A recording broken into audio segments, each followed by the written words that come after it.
Raoul, tu me manques. I always find this strange in French, tu me manques. In English we say, I miss you.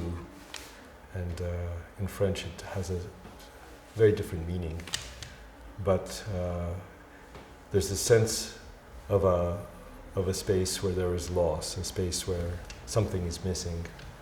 And I think we are both people who have tried to explore these spaces of things being missing. We're both from other places, though our experiences are profoundly different. You really made this extraordinary process of exile as an adult. You had grown up in one place, studied in one place, had a whole intellectual formation in one place, and then came to Paris. While my process was really subconscious, if you believe in Freud. I came at the age of 3, 2.5 from a place, and I went to the west coast of Canada, and you came to Paris. So I think there's a big difference between Victoria, British Columbia, and Paris. You came with a complete formation. You had studied Borges. You knew about Foucault. You had ideas that were so intellectually rigorous.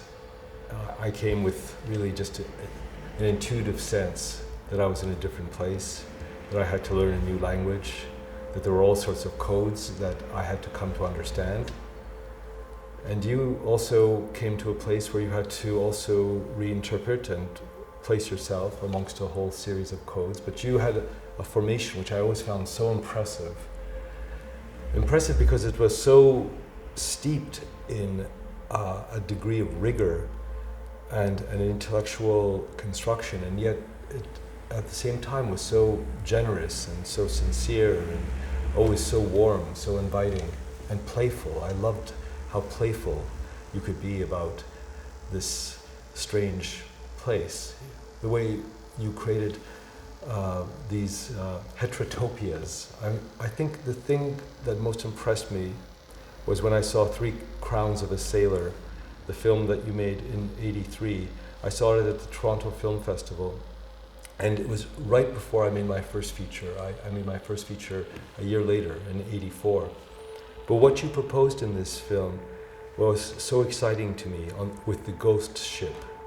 The ghost ship was this place, again, coming from, maybe inspired by Foucault, but this idea of this heterotopia, a place where somehow all types of narrative is collapsed, and you're both inside and outside a narrative, and characters are moving in this space where the actual space itself activates these journeys which are completely unexpected, surprising, astonishing.